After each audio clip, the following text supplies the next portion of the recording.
નમસ્કાર, આપ જોઈ રહ્યા છો આપણું ગુજરાત ન્યૂઝ. ઉપસ્થિત છે ડૉક્ટર હસમુખભાઈ પરમાર, જે અગાઉ પણ આપણે એક યોજના વિશે વાત કરી હતી, ત્યારે આજે એવી જ એક સરકારી યોજનાઓને લઈને આપણી સાથે વિસ્તૃત ચર્ચા કરશે.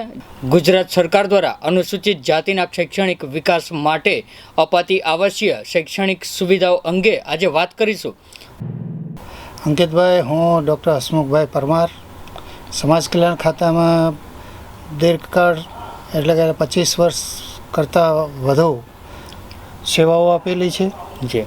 અને દરમિયાનમાં અનુસૂચિત જાતિઓને લગતી તમામ યોજનાઓનો ફિલ્ડમાં અને અહીંયા રાજ્ય સ્તરે કેવી રીતે એનો અમલ થાય છે અને એનો અમલ કરાવવામાં આવે છે એનો વિશેષ અનુભવને ધ્યાને લઈ આજે આપણે અનુસૂચિત જાતિઓના શૈક્ષણિક વિકાસ માટે જે આવાસીય શૈક્ષણિક સુવિધાઓ પૂરી પાડવામાં આવે છે એ અંગે આપણે વાત કરવાના છીએ. અત્યારે આ સમય એટલા માટે યોગ્ય છે કે અત્યારે પ્રવેશનું પ્રક્રિયાઓ ચાલી રહી છે દરેક જગ્યાએ. બાળકો શાળા કોલેજોમાં પ્રવેશ લઈ રહ્યા છે, પોતાના ઘેરથી દૂર શહેરોમાં કોલેજોમાં શાળાઓમાં અભ્યાસ કરવા માટે પ્રવેશ મેળવે છે. ત્યારે એમને રહેવા માટેનો ખૂબ મોટો પ્રશ્ન હોય છે.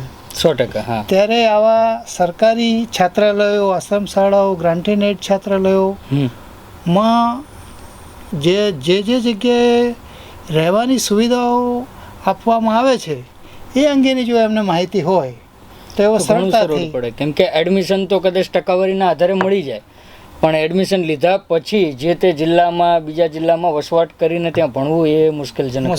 એ સમયે આવી જે આવાસીય સુવિધાઓ છે બરોબર, એમની જો એમને જાણકારી હોય તો ઘણું સુવિધાજનક એમના માટે પડે. બરોબર.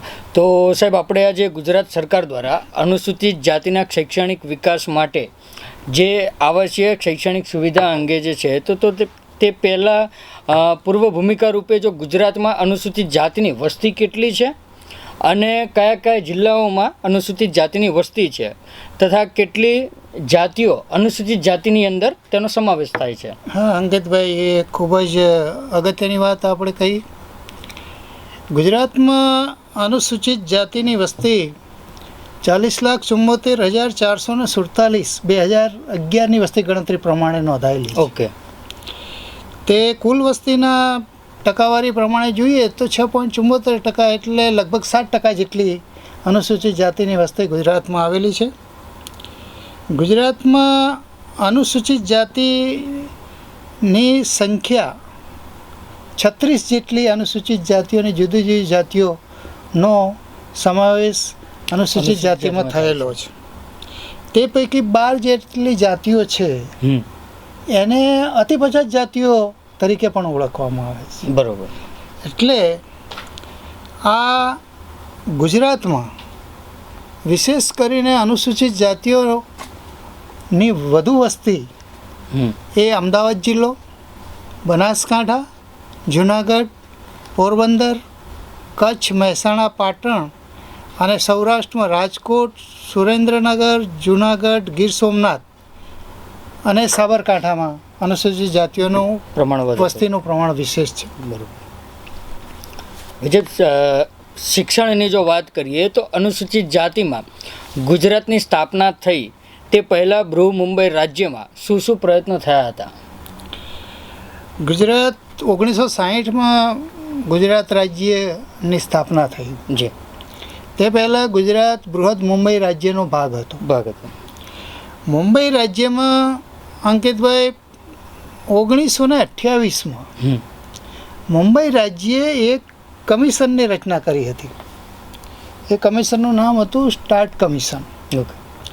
એના સભ્ય તરીકે ડૉક્ટર બાબા સાહેબ આંબેડકર અને ડૉક્ટર પીજી સોલંકી સાહેબ કમિશનના સભ્ય હતા.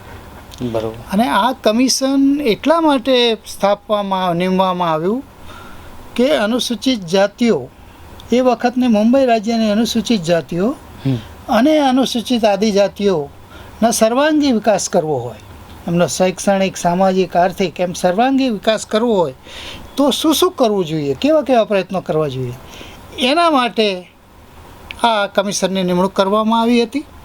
અને એ કમિશને 1931માં એનો અહેવાલ આપ્યો હતો. એની અંદર બાબા સાહેબે ખૂબ મહેનત કરેલી, ડૉક્ટર પીજી સોલંકી સાહેબે ખૂબ મહેનત કરેલી. અને એ વખતે એમણે એ અહેવાલમાં એવી ભલામણો કરી હતી કે ભાઈ અનુસૂચિત જાતિઓના શૈક્ષણિક વિકાસ કરવા હોય તો એમના માટે આશ્રમ શાળાઓ સ્થાપવી જોઈએ, એમના માટે છાત્રાલય સ્થાપવા જોઈએ, એમને વિદેશ અભ્યાસ કરવા જવું હોય તો એમને શિષ્યવૃત્તિ આપવી જોઈએ. આવી ખૂબ જ પાયાની શૈક્ષણિક વિકાસના ખૂબ પાયાની ભલામણ કરી હતી. અને આ ભલામણોથી હાલનું જે સમાજ કલ્યાણ ખાતું અથવા તો સામાજિક ન્યાય અને અધિકારિતા વિભાગ જે છે ખાતું, સરકાર અને કેન્દ્ર, રાજ્ય સરકાર અને કેન્દ્ર સરકારનું, એનું બીજ જો કોઈએ વાવ્યું હોય તો બાબા સાહેબ આંબેડકર અને પીજી સોલંકી સાહેબે આ કમિશનમાં ભલામણ કરી અને એમણે આ ખાતાનું બીજ વાવ્યું હતું. ઓકે, તો જે આપણા રાષ્ટ્રમાં બંધારણમાં અનુસૂચિત જાતિના વિકાસ માટે તો ખાસ કઈ કઈ કલમોની જોગવાઈઓ આ બાબતે કરવામાં આવી છે? અંકિતભાઈ, આપણા રાષ્ટ્ર બંધારણમાં અનુસૂચિત જાતિને લગતી અનેક જોગવાઈઓ કરવામાં આવી છે. એક તો એના બંધારણના આમુખમાં જ વિશેષ જોગવાઈ રૂપે આમુખમાં જ દર્શાવવામાં આવ્યું છે. એ ઉપરાંત કલમ 15, કલમ 17, કલમ 19, કલમ 42 ઘ, 43 ઘ, 330, 332, 338 અને 341 એ કલમોમાં અનુસૂચિત જાતિઓના વિકાસ માટેની જોગવાઈઓ કરવામાં આવી છે. પરંતુ વિશેષ કરીને કલમ 46 એની અંદર પ્રજાના નબળા વર્ગો અને ખાસ કરીને અનુસૂચિત જાતિઓ અને આદિજાતિઓની રાજ્ય વિશેષ કાળજી લેશે અને તેમના વિકાસ માટેનો પ્રબંધ કરશે અને સામાજિક અન્યાયથી અને તમામ પ્રકારના શોષણોથી એમનું રક્ષણ કરશે. એમ આ કલમ 43માં એક એવી જોગવાઈ છે કે કેન્દ્ર અને રાજ્ય સરકાર એ અનુસૂચિત જાતિઓ અને આદિજાતિના વિકાસ માટે વિશેષ પ્રાવધાન કરવા માટેનું એમને આ કલમ દ્વારા સૂચવવામાં આવ્યું છે, બંધારણે સૂચવ્યું છે. હા, તો હસમુખભાઈ સાહેબ, આપણે જે બંધારણની જોગવાઈને લઈને રાજ્ય સરકાર અને કેન્દ્ર સરકાર દ્વારા જે અનુસૂચિત જાતિના સર્વાંગી વિકાસ માટેના પ્રયત્નો જે શરૂ થયા, તો તેમાં કેવી કેવી આવશ્યક યોજનાઓ શરૂ કરવામાં આવી છે? અંકિતભાઈ, શિક્ષણની બાબતને આપણે જોઈએ તો શિક્ષણના 3 પ્રકાર આપણે ગણાવી શકીએ. જેમ કે પ્રાથમિક શિક્ષણ, માધ્યમિક શિક્ષણ અને ઉચ્ચતર શિક્ષણનો સમાવેશ એમાં થાય. હવે આપણે જે આવાસીય સુવિધાઓને જ્યાં સુધી લાગે વળગે છે ત્યાં સુધી પ્રાથમિક શિક્ષણ માટે આશ્રમ શાળાઓનું પ્રાવધાન થયેલું છે કે 1 થી 8 ધોરણમાં ભણતા વિદ્યાર્થીઓ માટે આ આશ્રમ શાળાઓમાં આવાસીય ત્યાં રહીને અભ્યાસ કરી શકે એવી સુવિધા કરવામાં આવી છે. એ પ્રાથમિક શિક્ષણ માટે. માધ્યમિક શિક્ષણ માટે આદર્શ નિવાસી શાળાઓ શરૂ કરવામાં આવેલી છે. એ નિવાસી શાળાઓ જે આશ્રમ શાળાઓ છે ગ્રાન્ટીન એઇડ સંસ્થાઓ દ્વારા ચલાવવામાં આવે છે, જ્યારે આદર્શ નિવાસી શાળાઓ છે એ રાજ્ય સરકાર ચલાવે છે. એવી રીતે ગ્રાન્ટીન એઇડ છાત્રાલયો ચલાવવામાં આવે છે, જે માધ્યમિક અને ઉચ્ચ માધ્યમિક શાળાઓ માટે, જે માધ્યમિક શાળાઓમાં અભ્યાસ કરતા વિદ્યાર્થીઓ માટે ગ્રાન્ટીન એઇડ છાત્રાલયો અને સરકારી છાત્રાલયો ચલાવવામાં આવે છે. એવી જ રીતે ઉચ્ચતર શિક્ષણ માટે પણ સરકારી છાત્રાલયો છે તથા વિશેષ કરીને સમરસ છાત્રાલયોનું પ્રાવધાન કરવામાં આવેલું છે. બરાબર. સમરસ છાત્રાલયોમાં એ ધોરણ 10 પછીના અભ્યાસથી શરૂ કરી PhD સુધીના અભ્યાસોમાં અભ્યાસ કરતા વિદ્યાર્થીઓ માટે આવાસીય સુવિધાઓ આ રીતે ઉપલબ્ધ રાજ્ય સરકાર કરાવે છે. જી સાહેબ, તો આ જે સુવિધાઓ જે રહી એ કેટલી અને રાજ્યમાં કઈ કઈ જગ્યાએ ઉપલબ્ધ છે આઈડિયા? આપણે આ જે સુવિધાઓની વાત કરીએ અંકિતભાઈ, તો રાજ્ય સરકારે જ્યાં અનુસૂચિત જાતિઓની વધુ વસ્તી છે એવા જિલ્લાઓ, ખાસ કરીને આપણે જોઈએ કે અમદાવાદ જિલ્લો, તો અમદાવાદ જિલ્લામાં ગ્રાન્ટેડ છાત્રાલયો 39, સરકારી છાત્રાલયો 8, આશ્રમ શાળાઓ 13 અને આદર્શ નિવાસી શાળા 1 એમ 61 જેટલી સંસ્થાઓ છે જ્યાં આવાસીય સુવિધાઓ ઉપલબ્ધ કરવામાં આવે છે. એવી જ રીતે આપણે જોઈએ તો બનાસકાંઠામાં પણ અનુસૂચિત જાતિઓની વસ્તી વધી છે. ત્યાં 78 જેટલી આવાસીય સુવિધાઓ ધરાવતી સંસ્થાઓ ત્યાં કાર્યરત છે. એવી રીતે જૂનાગઢમાં 85, ગાંધીનગરમાં 51, સાબરકાંઠામાં 64, સુરેન્દ્રનગરમાં 38, પાટણમાં 36, મહેસાણામાં 34, વડોદરામાં 18. આ મોટા મોટા જિલ્લાઓની વાત કરી. પણ એ સિવાય નવસારી, છોટાઉદેપુર, નવસારી, વલસાડ અને છોટાઉદેપુર જી એ જે આદિવાસી વિસ્તારના જિલ્લાઓ છે ત્યાં અનુસૂચિત જાતિ માટે શૈક્ષણિક સુવિધાઓ નહીવત અથવા તો એટલે વસ્તી આધારિત જે પ્રમાણે જરૂરિયાત હોય એ તે પ્રમાણે ઊભી કરવામાં આવેલી છે. હવે આપણે જો એ સંસ્થાઓની વિગતવાર અને એની સંખ્યાની વિગતો જોઈએ અંકિતભાઈ, જી તો રાજ્યમાં 87 જેટલી તો ગ્રાન્ટેડ આશ્રમ શાળાઓ છે અને ત્યાં લગભગ 11,426 વિદ્યાર્થીઓને સુવિધા શૈક્ષણિક આવાસીય સુવિધા પૂરી પાડવામાં આવે છે. એવી રીતે જ ગ્રાન્ટેડ છાત્રાલયો રાજ્યમાં 577 જેટલા છે, જેમાં 24,625 વિદ્યાર્થીઓને આવાસીય શૈક્ષણિક સુવિધાઓ આપવામાં આવે છે. સરકારી આદર્શ નિવાસી શાળાઓ રાજ્યમાં 28 જેટલી છે, જેમાં 4400 જેટલા કુમાર કન્યાઓને શૈક્ષણિક આવાસીય સુવિધાઓનો લાભ મળે છે. સરકારી છાત્રાલયો રાજ્યમાં 81 જેટલા છે, જ્યાં 6,240 વિદ્યાર્થીઓને આવાસીય શૈક્ષણિક સુવિધાઓ પૂરી પાડવામાં આવે છે. હવે સમરસ છાત્રાલય એ 2017થી શરૂ કરવામાં આવેલ છે, જેની અંદર અમદાવાદ, રાજકોટ, ભાવનગર, વડોદરા, સુરત, આણંદ, જામનગર, ભુજ, હિંમતનગર અને પાટણમાં કુલ 20 સમરસ છાત્રાલયમાં 13,000 જેટલા સ્ટુડન્ટોને આવાસીય શૈક્ષણિક સુવિધા આપવામાં આવે છે. પરંતુ તેમાં અનુસૂચિત જાતિઓને 15% લેખે 1,950 છાત્રોને એમાં લાભ મળે છે. જી તો ત્યારે આ જે આવાસીય શૈક્ષણિક સુવિધાઓ જે રહી, તો એમાં વિદ્યાર્થીઓને કયા કયા પ્રકારની સુવિધાઓ મળતી હોય છે? આ આવાસીય શૈક્ષણિક સુવિધા એટલે એમને રહેવાનું, આવાસ એટલે રહેવાની એમને સંપૂર્ણ સુવિધા.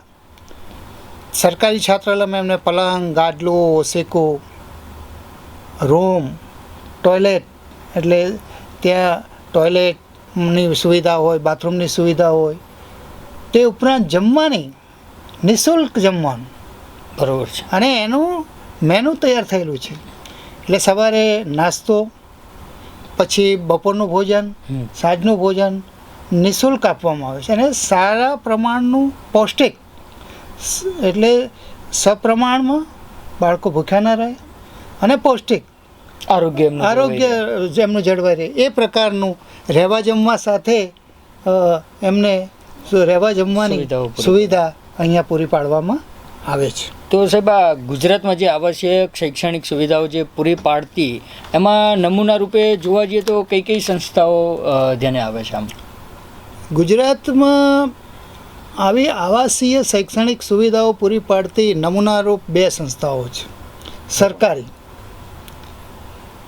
એક તો અમદાવાદની નરસિંહ ભગત છાત્રાલય છે, એનું નામ વર્ષોથી ત્યાંથી અનેક વિદ્યાર્થીઓ આઈએએસ થયેલા છે, અનેક વિદ્યાર્થીઓ આઈપીએસ થયા છે, અનેક વિદ્યાર્થીઓ ડૉક્ટર, વકીલ અને સારા સારા સરકારી હોદ્દા ઉપર બિરાજમાન થઈને નિવૃત્ત થઈ ગયા છે. એટલે આખા રાજ્યમાં શૈક્ષણિક સુવિધા પૂરી પાડતી સંસ્થામાં જો કોઈનો અવ્વલ નંબર હોય તો એ નરસિંહ ભગત છાત્રાલય અમદાવાદનું નામ છે. એવી જ રીતે બીજી એક છાત્રાલય એ મહાત્મા ગાંધી છાત્રાલય રાજકોટ. સૌરાષ્ટ્ર વિસ્તારમાં મહાત્મા ગાંધી છાત્રાલય રાજકોટનું નામ છે. ત્યાં પણ અનેક વિદ્યાર્થીઓ આઈએએસ આઈપીએસ સરકારી બિનસરકારી હોદ્દાઓ સારા સારા હોદ્દાઓ પર અનેક વિદ્યાર્થીઓ ત્યાં ભણી ગણીને સરકારી નોકરીઓ બિનસરકારી નોકરીઓમાં એમણે પોતાનું સ્થાન શોભાવ્યું છે. એટલે ગુજરાતમાં સરકારી બે સંસ્થાઓનું આપણે જો નામ લેવું હોય નમૂનારૂપ સંસ્થા, તો એમાં એક અમદાવાદની નરસિંહ ભગત છાત્રાલય આવે અને બીજી રાજકોટની મહાત્મા ગાંધી છાત્રાલય આવે. જી, તો હાલમાં તો વસ્તી પણ ગુજરાતમાં ઘણી છે અને ભણવા માટે જ્યાં ત્યાં નંબર લાગે એટલે પહેલાં તો દૂર નહોતા જતા, ઓછા જતા હતા, પણ હવે તો દૂરથી પણ બહારગામથી પણ વિદ્યાર્થીઓ જેમ અમદાવાદમાં આવતા હોય છે, અમદાવાદના રાજકોટમાં જતા હોય છે. તો એવી રીતે આ જે રહી જે વસ્તીને કાઉન્ટિંગ પ્રમાણે જે તે સમયે બની હતી જી આવાસીય, તો હવે એ સુવિધાઓ પૂરી પડે છે ખરી? પૂરતી છે કે કેમ એ હાલ મેં લેટેસ્ટ 2022-23ના કેટલાક આંકડાઓ તપાસ્યા, તો એની અંદર પ્રી એસએસસીમાં ભણતા વિદ્યાર્થીઓની સંખ્યા 8,52,869 છે. ઓકે.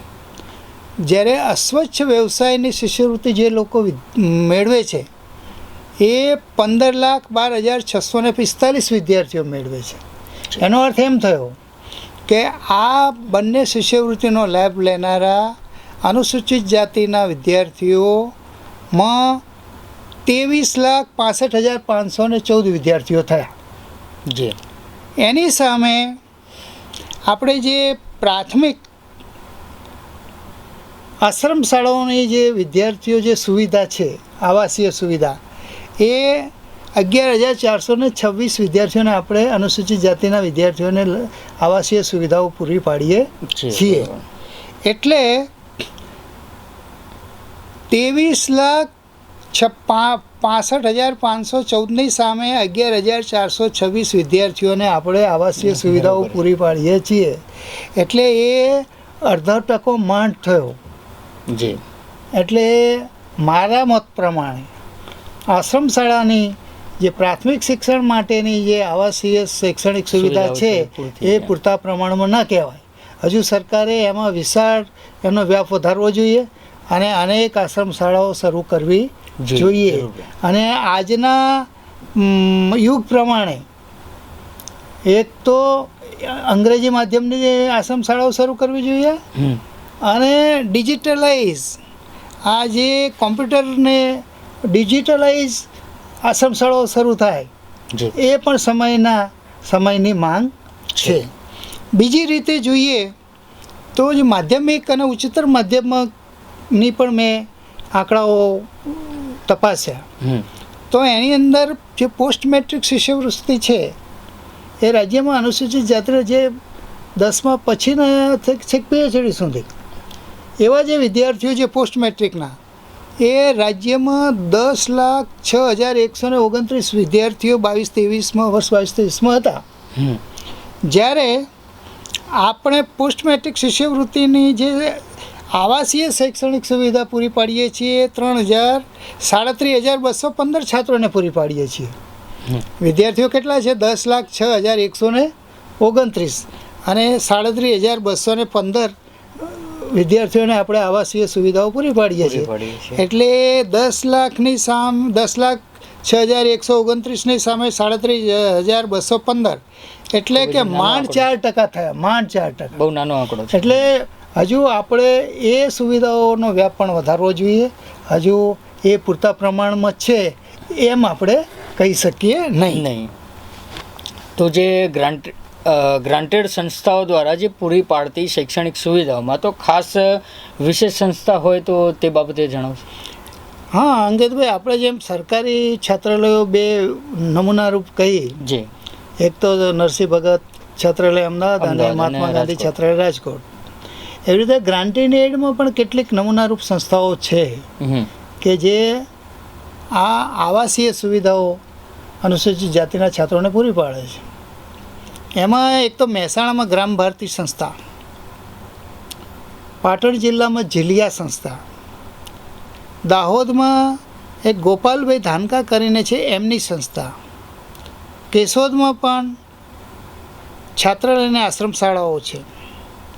સમી હારીજ, ઉત્તર ગુજરાતમાં સમી હારીજ જે પછાત વિસ્તાર કહેવાય, પછાત વિસ્તાર છેવાડાનો, ત્યાં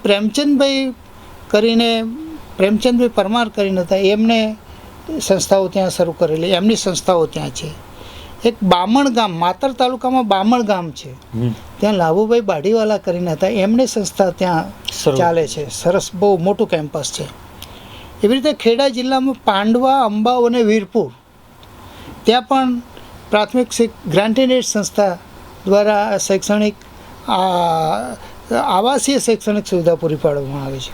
તે ઉપરાંત ગુજરાત હરિજન સેવક સંઘ દ્વારા ગુજરાત હરિજન સેવક સંઘ દ્વારા ગોધરા, મોડાસા, ખેડબ્રહ્મા, પાલનપુર, મહેસાણા, અમદાવાદ, ઈડર, રાધનપુર, લુણાવાડા અને ભરૂચ, આ 13 જગ્યાએ છાત્રાલયો અને આશ્રમ શાળા એ શૈક્ષણિક આવાસીય સુવિધાઓ પૂરી પાડતી ગ્રાન્ટેડ એડ સંસ્થાઓ, આ નમૂનારૂપ ગ્રાન્ટેડ એડ સંસ્થાઓ આપણે ગણાવી શકીએ. જી સાહેબ, તો આ શૈક્ષણિક આવાસ સુવિધાઓને લઈને તો આપનું કોઈ સૂચન હોય તો એ બાબતે જરા. હા, એટલે મારું એક કહેવાનું એ છે કે આપણે જે આંકડાઓ જોયા એમાં 10 લાખ જેટલા વિદ્યાર્થીઓ પ્રાથમિક શિક્ષણ મેળવે છે, શિષ્યવૃત્તિના આંકડાઓના આધારે આપણે કહી શકીએ. એની સામે આપણે જે આશ્રમ શાળાઓમાં 11,426 એટલે 11,500 જેટલા વિદ્યાર્થીઓને આપણે આ શૈક્ષણિક આવાસીય સુવિધા પૂરી પાડી છે. હવે ક્યાં 10 લાખ અને ક્યાં 11.5 લાખ, એટલે એનો ડિમાન્ડ સર્વે કરાવવો જોઈએ જી કે ભાઈ કયા જિલ્લામાં હજુ એવા કુટુંબો છે કે જે એમના બાળકોને આવી આશ્રમ શાળાઓમાં અભ્યાસ કરાવવા માંગે છે. તો એવા જિલ્લાઓમાં એક તો અંગ્રેજી માધ્યમની સુવિધાઓ અને ડિજિટલાઇઝ આશ્રમ શાળાઓ શરૂ કરવી જોઈએ, બરોબર, જે આજના સમયની માંગ પ્રમાણે.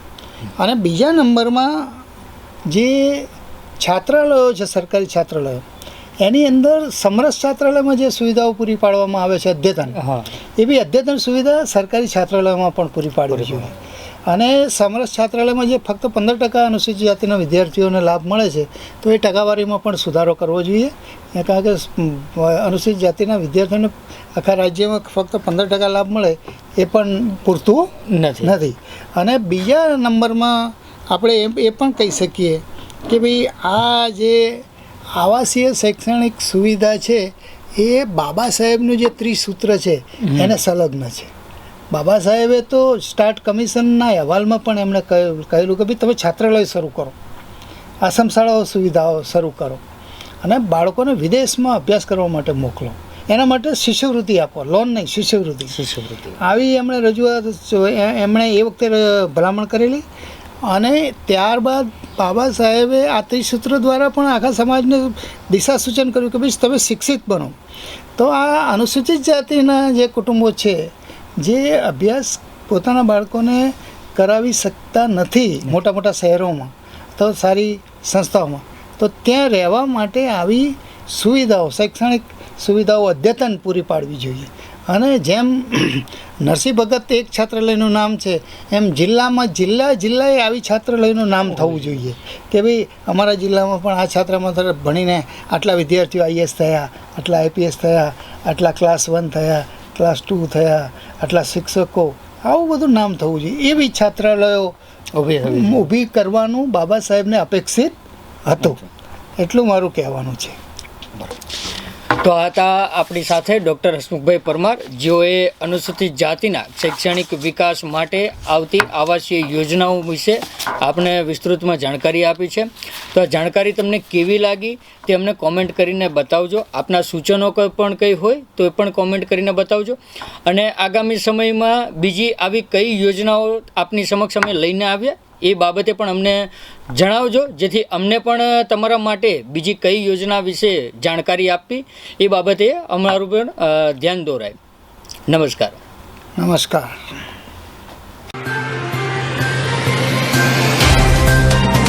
તો WhatsApp, Twitter, Facebook इंस्टा जहाँ भी आपका अकाउंट है, इसे शेयर बटन के द्वारा वहाँ पर शेयर करें